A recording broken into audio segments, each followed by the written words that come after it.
ನಮಸ್ಕಾರ. ರಾಶಿ ಭವಿಷ್ಯಕ್ಕೆ ಹೋಗೋದಕ್ಕಿಂತ ಮುಂಚೆ ಕೆಲವು ವಿಚಾರಗಳ ಬಗ್ಗೆ ಮಾತಾಡೋಣ. ಮೊದಲನೇದಾಗಿ ಬಂದು ಆ ನಿಜವಾದ ಜ್ಯೋತಿಷಿ ಯಾರು ಅನ್ನೋದ್ರ ಬಗ್ಗೆ. ಯಾಕೆಂದ್ರೆ ಜ್ಯೋತಿಷ್ಯದ ಬಗ್ಗೆ ಜನ ತಿಳ್ಕೊಬೇಕಾಗತ್ತೆ. ಈಗ ನೀವೊಂದು ಡೇಟ್ ಆಫ್ ಬರ್ತ್ ಟೈಮ್ನ ಕೊಟ್ಟಾಗ ಒಂದೇ ಡೇಟ್ ಅಲ್ಲಿ ನೂರಾರು ಜನ, ಲಕ್ಷಾಂತರ ಜನ ಹುಟ್ಟಿರ್ತಾರೆ. ಒಂದೇ ರಾಶಿಯಲ್ಲಿ ಸಾವಿರಾರು ಜನ, ಲಕ್ಷಾಂತರ ಜನ ಹುಟ್ಟಿರ್ತಾರೆ.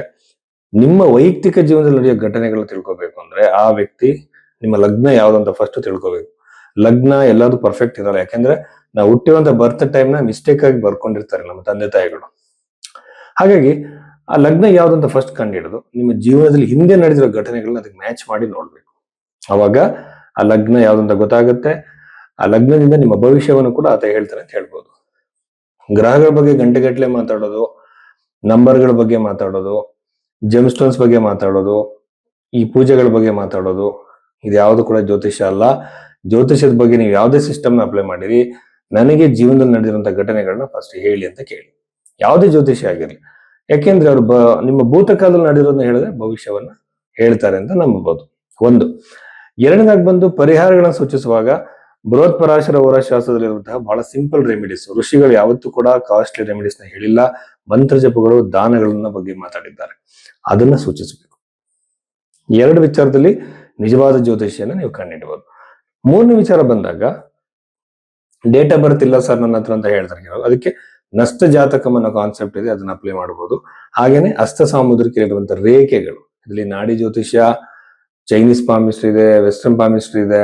ಸೊ ಯಾವ್ದು ಬೇಕಾದ್ರೂ ಕೂಡ ಅಪ್ಲೈ ಮಾಡಿ ಕೆಲವು ಘಟನೆಗಳನ್ನ ಹೇಳಿ ನಿಮ್ಮ ವಿಚಾರವನ್ನ, ನಿಮ್ಮ ಭವಿಷ್ಯವನ್ನ, ಕೆಲವು ಲಿಮಿಟೇಷನ್ ಇದೆ ಹಸ್ತ ಸಾಮುದ್ರಿಕ, ಅದನ್ನ ಹೇಳ್ಬೋದು.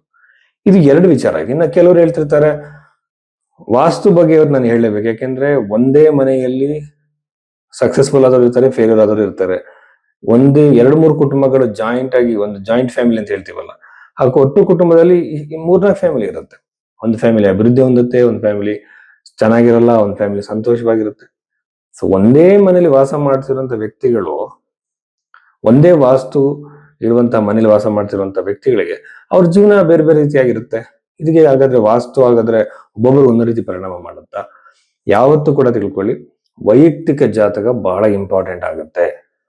ವೈಯಕ್ತಿಕ ಜಾತಕ ನಿಮ್ದೇನಿದೆ ಅದ್ರ ಪ್ರಕಾರ, ಆ ಕರ್ಮದ ಪ್ರಕಾರನೇ ಎಲ್ಲ ನಡೀತಿರುತ್ತೆ ಹೊರತು ವಾಸ್ತುವಿನಿಂದ ಮ್ಯಾಕ್ಸಿಮಮ್ ಬದಲಾವಣೆಗಳಾಗಲ್ಲ. ವಾಸ್ತು ಅನ್ನೋದು ಒಂದು ಯಂತ್ರದ ರೂಪದಲ್ಲಿ ಕೆಲಸ ಮಾಡುತ್ತೆ. ಅದು ದೊಡ್ಡ ಕಾನ್ಸೆಪ್ಟ್. ಅದ್ರ ಬಗ್ಗೆ ನಾವು ಯೋಚನೆ ಮಾಡೋಣ, ಡಿಸ್ಕಸ್ ಮಾಡೋಣ.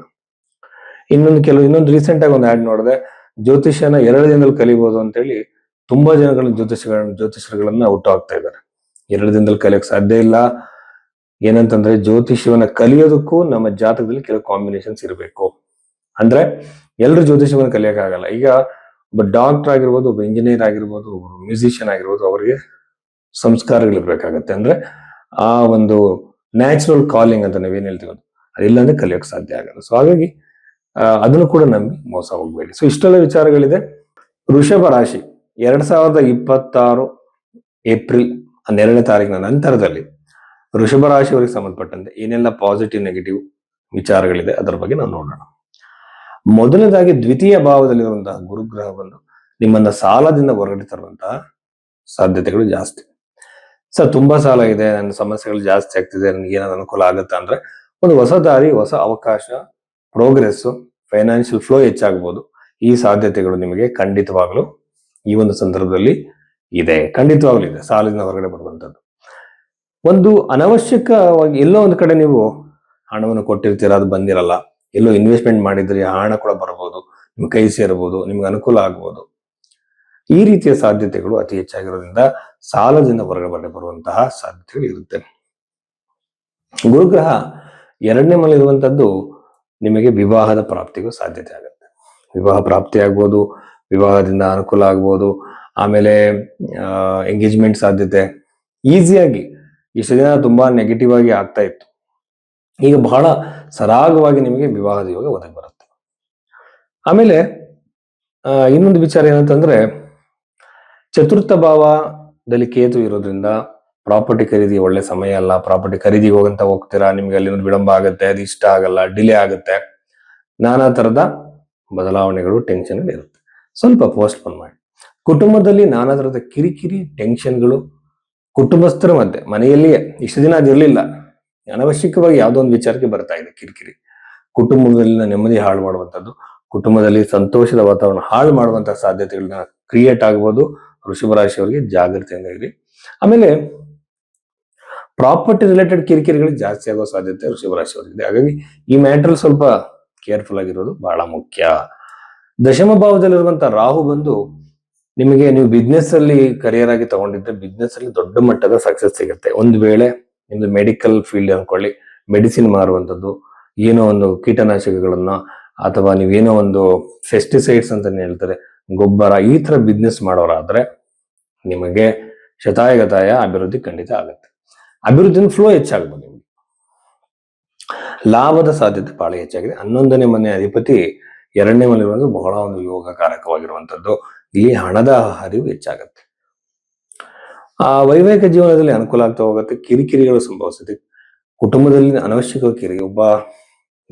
ಈ ಸಂದರ್ಭದಲ್ಲಿ 3ನೇ ವ್ಯಕ್ತಿಗಳಿಂದ ನಿಮಗೆ ಮಾನಸಿಕವಾಗಿ ನೆಮ್ಮದಿ ಹಾಳಾಗುವಂತ ಸಾಧ್ಯತೆ ಇರುತ್ತೆ. ಹೊಸ ಬಿಸಿನೆಸ್ ಅನ್ನ ಮಾಡುವಾಗ ವ್ಯಾಪಾರಿಗಳಿಗೆ, ಬಟ್ಟೆ ವ್ಯವಹಾರಗಳು, ಹಣ್ಣಿನ ವ್ಯಾಪಾರಗಳು ಇವೆಲ್ಲ ಮಾಡ್ತಿರುವಂತವರಿಗೆ ಬಹಳ ಲಾಭದಾಯಕವಾಗಿರುತ್ತೆ. ಆಮೇಲೆ ಶುಕ್ರ 12ನೇ ಮನೆ ಇರುವಂತದ್ದು 12 ಅಂತಂದ್ರೆ ಸಾಕು. ಇದು ನಿಮಗೆ ವ್ಯಯಭಾವ. ವ್ಯಯದಲ್ಲಿ ಅದಿರುವಂತದ್ದು ಯೂಶುವಲ್ ಆಗಿ ಬಂದು ಆಸ್ಪತ್ರೆಗಳಿಗೆ ಓಡಾಟ, ಪುಣ್ಯಕ್ಷೇತ್ರಗಳು ಕೂಡ ಹೋಗ್ಬೋದು. ದೇವಿಯ ಕ್ಷೇತ್ರಗಳಿಗೆ ನೀವು ಹೋಗುವಂತ ಸಾಧ್ಯತೆ ಅತಿ ಹೆಚ್ಚಾಗಿರುತ್ತೆ. ಲಾಭದಾಯಕವಾಗಿರುತ್ತೆ, ಅನುಕೂಲವಾಗಿರುತ್ತೆ. ಸೊ ಒಟ್ಟಾರೆ ವೃಷಭ ರಾಶಿಯವರಿಗೆ ಅಭಿವೃದ್ಧಿ ಅಂತ ಹೇಳ್ಬೋದು.